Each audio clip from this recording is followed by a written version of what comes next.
जगप्रेरणा digital news मध्ये आपलं स्वागत आहे। गोंदिया जिल्ह्याला 25 जुलैच्या मध्यरात्रीपासून पावसाने चांगलेच झोडपून काढले।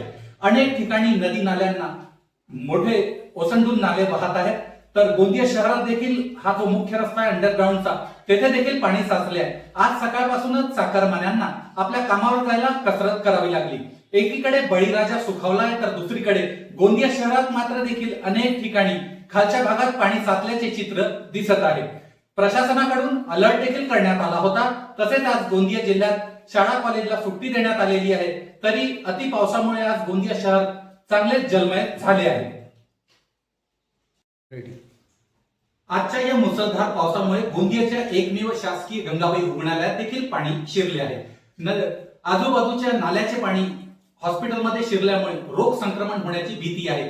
जेव्हा की गोंदिया शहरात गंगाबाई हॉस्पिटलमध्ये रोज 30 ते 40 प्रसूती होतात आणि अशातच आज पाऊस गंगाबाई हॉस्पिटलमध्ये पाणी गेल्यामुळे अनेक लोकांना त्याचा त्रास सहन करावा लागतो आहे।